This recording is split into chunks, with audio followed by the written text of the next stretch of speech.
grande édition du journal. 20h à Kinshasa. Bonsoir à toutes et à tous. Sommaire d'ici soir.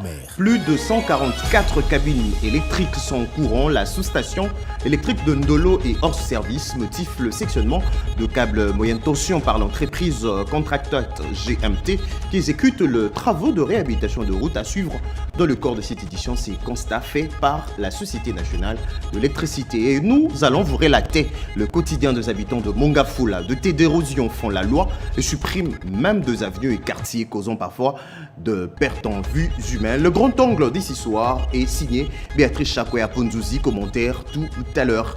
La communauté Banyamulenge n'a jamais sollicité la protection d'un pays pour sa protection. Déclaration faite par le député national de la communauté Banyamulenge. Ils invitent le Congolais de s'y ranger derrière le chef de l'État contre l'agression rwandaise sur le sol congolais. Vous l'écouterez dans le corps de ce journal. Madame, Monsieur, voilà tout pour l'introduction et bienvenue si vous nous rejoignez sur la RTNC. Débutons par un rappel historique sans illustration. Le 16 février 1992, de milliers de Quinois descendaient dans la rue pour une marche pacifique dénommée la Marche de l'Espoir.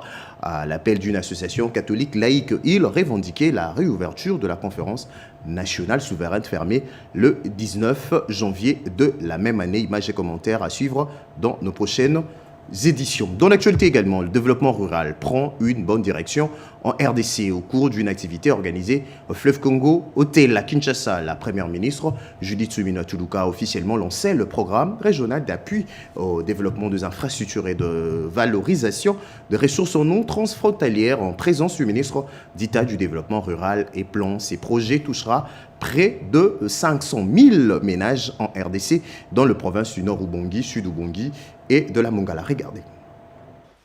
Prédire est un nouveau concept dans le vocabulaire du développement rural. Il s'agit du programme régional d'appui au développement des infrastructures et de valorisation des ressources en eau transfrontalières entre la République centrafricaine et la République démocratique du Congo. La mise en œuvre d'une partie de ce programme concernant la RDC est confiée au ministère du Développement rural à travers Prise 2 et la Commission internationale du bassin Congo-Ubangi-Sanga jouera le rôle de l'agence d'exécution du volet régional du programme en RDC et en RCA. C'est la première ministre Judith Suminwa qui a présidé la cérémonie de lancement en présence du ministre d'État du développement rural, du plan de la Banque africaine de développement, partenaire technique et financier et tant d'autres personnalités. Pour le ministre d'État Grégoire Mchaël Moutombe, la transformation rapide du milieu rural congolais pour en faire un socle de croissance économique et de cohésion nationale est la vision du chef de l'État dans ce secteur. Ce programme va,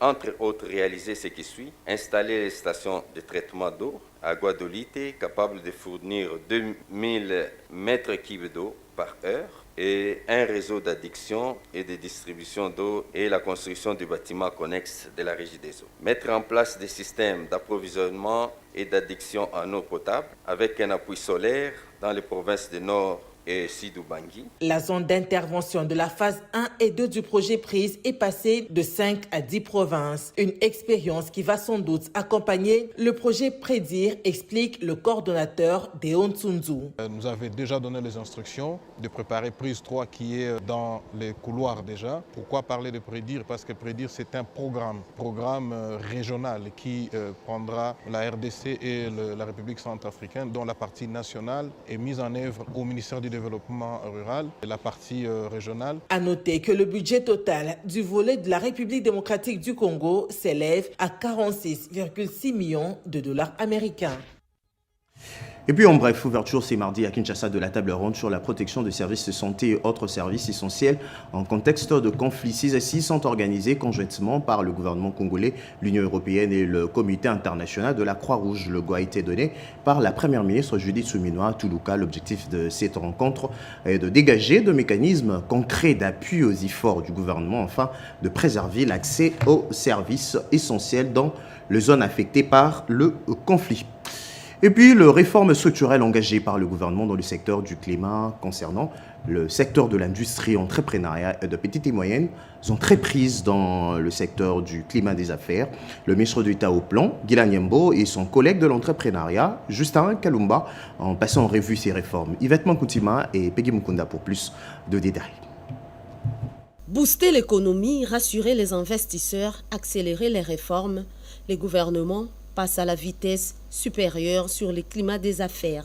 Le ministre d'État, ministre du Plan et de la coordination de l'aide au développement, Guylaine Yembombouizia, a présidé une séance stratégique avec le ministre de l'Industrie, Entrepreneuriat et PME, Justin Kalumba Mwanangongo.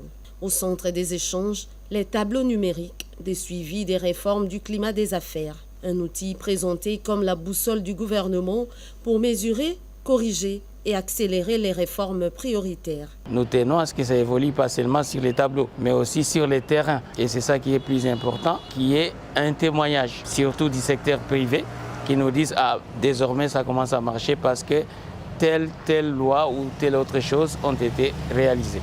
Et ça, c'est plus important. Cette rencontre s'inscrit dans la continuité d'une première séance tenue en octobre 2025 dans l'objectif de renforcer la coordination entre ministères. Les deux membres du gouvernement ont passé en revue l'état d'avancement des réformes, harmonisé leur approche technique et identifié les actions à intensifier pour améliorer concrètement l'environnement des affaires. Une PME dont le promoteur a été capacité peut accéder au crédit. Après, il faut qu'elle ait des marchés, secteur public comme secteur privé, il faut qu'il y ait des marchés. Mais nous disons que tout ça, c'est dans un grand C qu'on appelle climat des affaires. Si le grand C ne fonctionne pas, tous ces C-là qui sont là vont évoluer dans un environnement toxique. Avec ces tableaux numériques, le gouvernement veut instaurer un suivi rigoureux, transparent et orienté vers les résultats.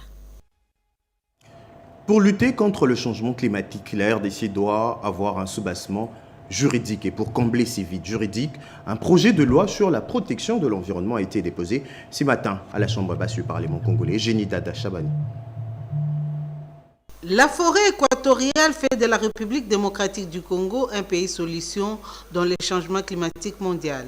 Cette forêt regorge d'immenses stocks de carbone qui non seulement absorbent les gaz à effet de serre, contribue également à atténuer les changements climatiques. Pour légiférer cette matière, le bureau de l'Assemblée nationale a réceptionné le projet de loi sur la protection de l'environnement déposé par l'honorable Aimé Pascal Mongo. Il explicite les bien-fondés de ces projets de loi. La RDC devient un pays solution et qui a le crédit carbone. Et donc, il était important pour nous de légiférer dans ces secteurs parce que c'est un secteur qui lutte contre le réchauffement climatique, protège l'environnement et qui a une donne très importante en termes d'économie. C'est une richesse. Et donc il était important pour nous de pouvoir légiférer dans ces secteurs pour le bien de tout le monde, tant pour le bien des communautés propriétaires de toutes ces forêts, pour le bien de la RDC qui est pays solution et pour le bien de tous ces pollueurs de la nature avec des gaz à effet de serre. C'est un problème qui touche au plus haut point tout l'univers parce que plus il y a le réchauffement climatique, vous imaginez la conséquence qui était important pour nous de pouvoir jouer le rôle qui est le nôtre, celui de pouvoir protéger l'humanité entière et nous comme Parlement congolais, légiférer dans ces secteurs qui touchent le crédit carbone, qui est aussi une manne pour nous, mais en même temps qui est une donne importante pour absorber tous ces gaz à effet de serre.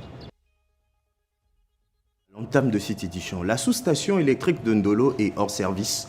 Plus de 144 cabines électriques sans courant, constat fait par la Société nationale de l'électricité. Et c'est après le sectionnement de câbles moyenne tension de la sous-station de Ndolo par l'entreprise contractante GMT qui exécute le travaux de réhabilitation de route. Yvette Mankuntima, Edith Chala et Fiston Wavingana.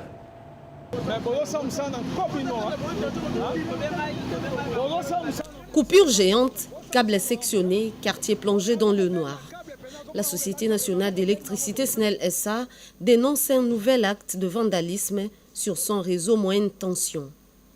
Après Sendoué, Funa, le pont Kabu ou encore devant les stades de martyrs de la Pentecôte, cette fois, c'est les réseaux issus de la sous-station d'Ndolo sur l'avenue Flambeau dans la commune de Barumbu qui a été gravement endommagé. Les faits sont accablants.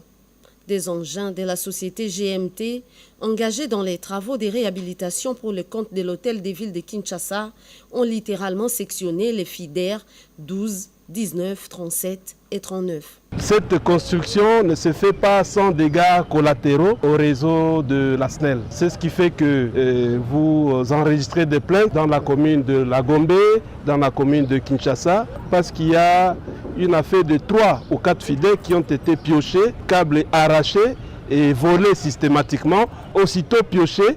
Nous venons rechercher, nous constatons la disparition de ces câbles, surtout les câbles à cuivre. La SNEL n'est pas du tout consultée. Par un déclenchement de toute une sous-station, il s'agit bel et bien d'une destruction méchante. Pour une meilleure collaboration entre les structures intervenant sur les chantiers urbains est indispensable. Nous avons plus de 140 cabines sans courant. La SNEL veut donner du courant, mais vous empêchez la SNEL de donner du courant. Nous avons pris cet engagement et nous irons jusqu'au bout. Un appel solennel est lancé aux entreprises œuvrant dans les infrastructures d'éveiller au respect des emprises routières et des réseaux existants. Madame, messieurs, il est à présent temps que je vous relate le quotidien des habitants de Mongafula. De telles d'érosion font la loi et suppriment même 2 avenues ou quartiers. Causons de pertes en vie humaine. En cette saison de pluie, les habitants partagent entre angoisse de voir leur résidence emportée par Dame la pluie ou être isolés des autres, puisque la route peut être aussi coupée en 2. Ce soir, ils ont choisi la RTNC pour faire entendre leur voix. C'est le grand angle de votre journal signé Béatrice Chako et Aponzouzi.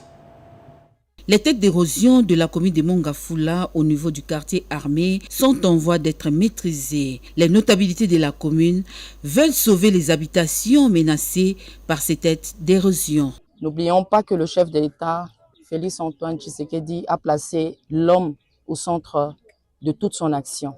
C'est dans ce cadre que les moyens sont mis par notre gouvernement pour intervenir dans les infrastructures et dans la santé. Et nous sommes ici pour porter la voix de la population près des autorités compétentes pour obtenir d'eux une intervention.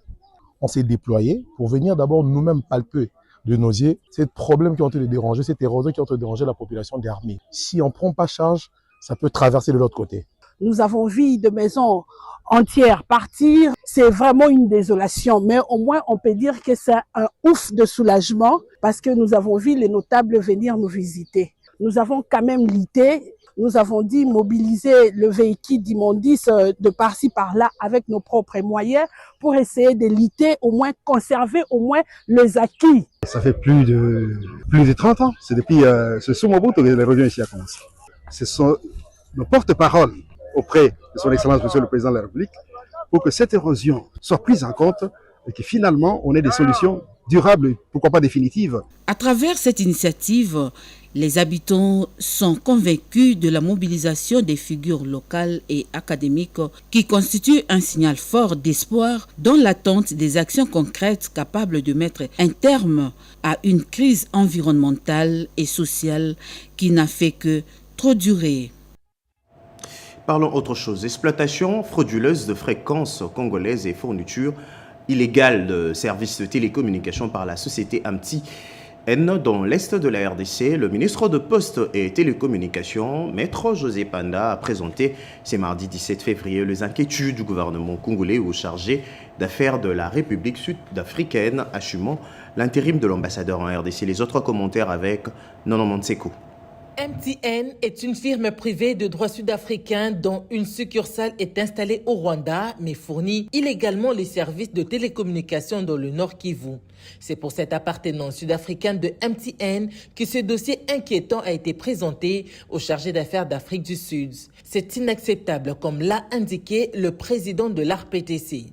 MTN est un opérateur privé. Il s'agit de respect d'une réglementation en matière de télécommunication. Et pour cela, c'est une entreprise qui doit respecter la réglementation congolaise et ne pas entrer dans un conflit politique. C'est une stigmatisation que nous avons faite auprès du chargé d'affaires, pour lequel nous attendons de sa part un retour vers nous par les renseignements que celui-ci prendra au niveau de l'Afrique du Sud via le gouvernement sud-africain.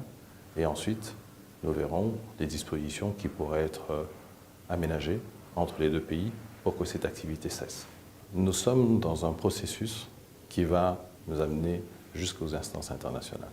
MTN doit s'expliquer devant le gouvernement sud-africain, a promis le chargé d'affaires Matiwane. On veut toujours améliorer les relations bilatérales entre le RDC et l'Afrique du Sud. S'il y a quelque chose qui veut interrompre cette bilatérale relation, c'est pas tout à fait bien. Donc, on voulait toujours avoir des choses claires entre les deux pays. Et nous, on va retourner et parler avec notre capitale par rapport à ce qui se passe avec cette entreprise. Nous n'allons pas nous laisser faire. Nous irons jusqu'au bout avec cette affaire, a déclaré Maître José Mpanda Kabangu à son hôte avant de se séparer. Autre grand titre de ce soir, c'est mardi, le ministre de l'économie numérique a discuté avec une délégation de haut niveau composée d'experts de la Banque mondiale sur l'opérationnalisation d'un investissement massif de 500 millions de dollars pour la transformation numérique de la RDC. Paulette Lomba, Donan Monsekou et Gulam Mukunga. Durant plusieurs heures, les experts du ministère de l'économie numérique que dirige le ministre Augustin Kibasa Maliba et les techniciens de la Banque mondiale ont passé au peigne fin au cours d'une réunion stratégique l'ensemble des activités financées par l'institution de Bretton Woods. Michel Rogui, directeur régional pour les numériques et l'intelligence artificielle de la Banque mondiale, s'est dit impressionné par l'engagement du gouvernement congolais. Nous avons discuté de sujets qui doivent déboucher sur des réalisations concrètes dans les 3-4 mois à venir, notamment en termes de migration des données, en termes de mise en place du centre de cybersécurité du gouvernement, ainsi que les activités relatives à l'amélioration de la connectivité au sein des départements ministériels du gouvernement. La grande nouvelle de cette rencontre demeure l'immense désinvestissement. Sur une enveloppe globale de 500 millions de dollars, les fonds sont désormais prêts à être injectés dans des projets palpables. L'objectif de ce projet, c'est de mettre en place les infrastructures d'un côté, mais surtout de développer des services numériques qui vont bénéficier aux populations de l'autre. L'une des annonces majeures issues de cette réunion concerne la création envisagée d'une sphère de l'intelligence artificielle. Ce projet stratégique ambitionne de doter les étudiants congolais des compétences technologiques de pointe, positionnant ainsi la RDC non seulement comme consommatrice, mais comme actrice de l'innovation numérique sur les continents africains. Le Centre d'expertise, d'évaluation et de certification de substances minérales franchit une nouvelle étape vers la création d'un laboratoire national de référence capable de certifier ces ressources minières selon le standard international. Conduite par le président du conseil d'administration du CSC, la délégation a visité tour à tour le nouvel entrepôt et le bureau de la direction provinciale du CSC dans le Haut-Katanga. Anita Luamba et Robert Kalemba. En mission officielle à Lubumbashi, la direction du Centre d'expertise, d'évaluation et de certification des substances minérales a réceptionné de nouveaux équipements et inspecté le chantier du futur laboratoire national. Une étape clé dans la modernisation du contrôle des minerais en RDC, selon le président du conseil d'administration du CEC. Nous devons nous rassurer que ces matériels sont bien entreposés et sont bien entretenus et arrivés en toute sécurité, parce que ça va servir pour la cause nationale. Je suis plus que satisfait. Conduite par Dave Kalemba Kachama, président du conseil d'administration, la délégation a visité le nouvel entrepôt destiné à accueillir des matériels d'analyse de dernière génération avant de se rendre sur le site du bâtiment en construction dans la province du Haut-Katanga. Cette infrastructure de 4 niveaux permettra d'analyser les concentrés, d'examiner les sous-produits et de réduire les détails liés aux exportations. Selon le directeur général du CEC, Freddy Kanyinku, ce projet vise à renforcer la traçabilité et la certification des minerais stratégiques selon les standards internationaux. Ce grand laboratoire va permettre de pouvoir gérer les échantillons en exportation, mais aussi aider les opérateurs miniers lors de leurs travaux de géologie, de ramener des échantillons de carottes au niveau du CSC pour connaître la composition physico-chimique de leurs carottes, mais aussi aider les opérateurs miniers, y compris l'administration de mines. La livraison du laboratoire est annoncée pour le mois de décembre, une avancée stratégique pour la souveraineté minière du pays. Aux côtés du représentant du ministère des Mines, la délégation, conduite par le président du conseil d'administration, a visité les bureaux de la direction provinciale du CEC au Katanga. Restons toujours dans le Congo profond. Lancement officiel hier lundi à Kolwezi de la campagne de vulgarisation des accords de Washington. Objectif, éclairer l'opinion publique sur les enjeux et le retombées de ces accords pour la paix et la stabilité de la RDC. Les forces vives de la dite province ont appelé à s'approprier le contenu de ces engagements. Oscar Mbalkaïj et Yolande Voka pour le reportage. Un seul centimètre du territoire ne peut être total.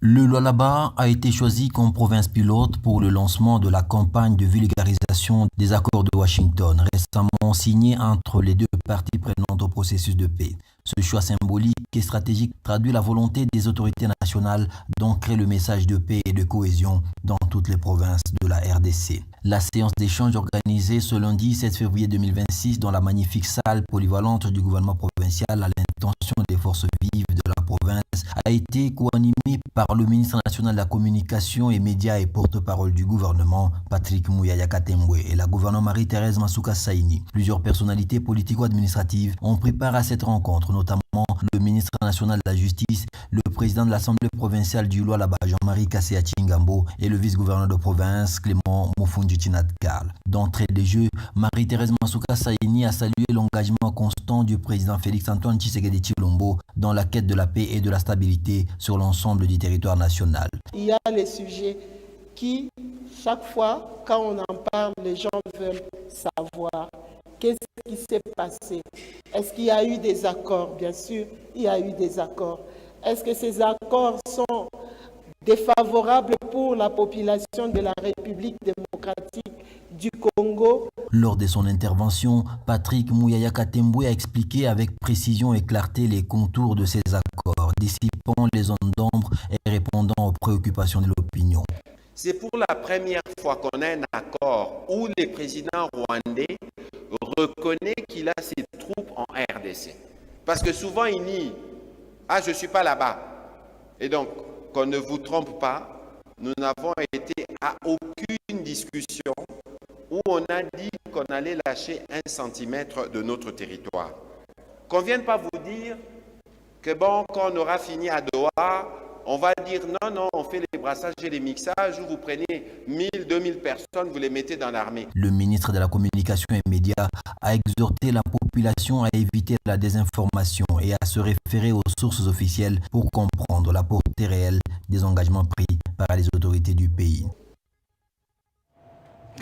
Au-delà de nos frontières, Kinshasa veut transformer ses déchets en ressources utiles, une approche jugée stratégique pour le ville de la RDC. Séjournons à Johannesburg, en Afrique du Sud, le directeur de cabinet de la ministre déléguée à l'urbanisme et habitant en charge de la politique de ville a discuté avec le responsable de l'entreprise Technotherm, spécialisée dans la transformation notamment de déchets plastiques en carburant, en gaz et en énergie électrique. Bobo Anne Mokonzi pour le récit. Imaginez toutes ces machines de traitement des déchets ménagers installées en République démocratique du Congo. L'idée fait rêver et pourtant, c'est la conviction de la ministre déléguée à l'urbanisme et habitat en charge de la politique des villes, Angèle Bangassayogo. Kinshasa, des routes assainies, des charges publiques entretenues, une brigade de propriété qui rédorquine label. Le directeur de cabinet de la ministre déléguée à l'urbanisme, Isha Bundu, a, durant son séjour en Afrique du Sud, initié une itinérance de travail à Technotherm, à Johannesburg, une firme sud-africaine qui se distingue dans le traitement des déchets ménagers, dans la transformation des plastiques en produits ressources, en gaz et énergie électrique, une haute technologie pour la protection de l'environnement. Ces échanges portés par Isha Bundu consistent également à étudier les contours d'un partenariat gagnant-gagnant pour notamment la création progressive de nouvelles chaînes de valeur autour de l'économie verte, une réponse de taille face aux impératifs environnementaux. Cette démarche proactive témoigne de l'engagement de la ministre déléguée dans la mise en pratique de sa politique de gestion de l'environnement, mais aussi d'en faire un moteur d'innovation, d'investissement et de développement durable. À travers cette initiative, l'avocate de la ville congolaise réaffirme sa détermination à inscrire les villes congolaises dans une dynamique moderne, résiliente et responsable où la gestion des déchets devient un facteur de progrès, de dignité urbaine et de souveraineté énergétique. Au pays, une formation approfondie sur la procédure de passation de marchés publics par le secrétariat général aux infrastructures et travaux publics. L'autorité de régulation de marchés publics a apporté l'expertise dans cette session de renforcement de capacité durant 25 jours pour 43 ingénieurs. Rodé Panda. 43 experts du secrétariat général aux infrastructures et travaux publics, ITP, viennent de suivre une formation approfondie sur toute la procédure pour la passation des marchés publics du début jusqu'à l'exécution. L'expertise de l'autorité de régulation des marchés publics ARMP a été mise en contribution. Dans ce domaine, il y a beaucoup d'argent qui sont investis par le gouvernement. C'est ainsi que nous voulons avoir des résultats palpables, surtout dans le domaine des infrastructures. Cette formation a consisté essentiellement à doter ces participants de connaissances essentielles pour leur permettre de comprendre le cycle des marchés publics de son début jusqu'à la fin. Différents modules alignés pour permettre aux ingénieurs du secrétariat général des travaux publics d'améliorer la qualité des services dans l'administration sur comment gérer, contrôler, mais aussi faire le suivi dans la réalisation des projets du gouvernement de la République. Pour les directeurs chargés de la formation au secrétariat général des ITP, cet apprentissage est d'une grande importance. Les modules suivis vont nous aider à bien respecter la loi sur le marché public. L'un des participants bénéficiaires de cette session de renforcement des capacités confirme la pertinence des nouvelles notions acquises. Tout ce que nous avons appris, ça nous permet davantage de respecter les principes préalables du marché public, la transparence, l'équité, le libre accès aux commandes. La représentante du secrétaire général n'a pas manqué de féliciter les participants pour leur assiduité durant les 15 jours de formation. Par ces mots, je déclare close la formation approfondie axée sur les procédures de passation de marchés publics. La remise des brevets aux participants est une preuve de la fin de la formation avec succès. Écho de parti et formation politique, l'Union pour la démocratie et le progrès social, UDPS, se revendique être un parti national et inclusif. Lors de la célébration du 44e anniversaire d'existence de ces partis, le député national de la communauté Banyamulenge a lancé un appel à tout le Congolais de s'engager derrière le chef de l'État contre l'agression rwandaise sur le sol congolais, car la communauté Banyamulenge n'a jamais sollicité la protection d'un autre pays. Alain Bikaï. La célébration du 44e anniversaire a été l'occasion de plus pour l'Union pour la démocratie et le progrès social, UDPS Tshisekedi, d'éprouver à la face du monde qu'elle reste la plus importante machine politique de la RDC. Parti de gauche, membre de l'Internationale socialiste, il a totalisé cette année 44 ans d'existence et se présente comme une formation nationale rassemblant des différentes communautés sans discrimination aucune. Au nom de la communauté Banyamulenge, les députés nationaux élus sur la liste de l'UDPS dans le territoire d'Uvira, Lévi Roque Kangura, a appelé les Congolais à se mobiliser derrière le chef de l'État, Félix Tshisekedi, pour défendre le pays face à l'agression rwandaise. Wakati ambao rais tumeanzishwa vita vya uvamizi wa nchi jirani ya Rwanda. Rangeons-nous derrière les chefs de l'État pour défendre le pays contre l'agression rwandaise comme on l'avait fait contre la dictature de Mobutu. Tulipiganisha utawala wa kidikteta wa Rais Mobutu. De son côté, les chefs de file du parti présidentiel, Augustin Kabouya, salue les avancées enregistrées sous les mandats de Félix Antoine Tshisekedi Tshilombo, notamment en matière de liberté d'expression et d'ouverture politique, tout en rappelant que ces libertés ne doivent pas être confondues avec les atteintes à la sécurité nationale ni à la déstabilisation des institutions de la République. La reddition de plusieurs éléments Mobondo dans les Maïndombe, qui est intervenu après l'arrestation de certains acteurs politiques, est une preuve éloquente que dans la tête de certains acteurs politiques, cette confusion demeure. Et puis le militant de l'UDPS Kibassan ont aussi célébré le 44e année d'existence de ces partis en présence du ministre de l'économie numérique, Augustin Kibasa Bobo Anne Mokonzi, nous propose un retour en image sur cette célébration.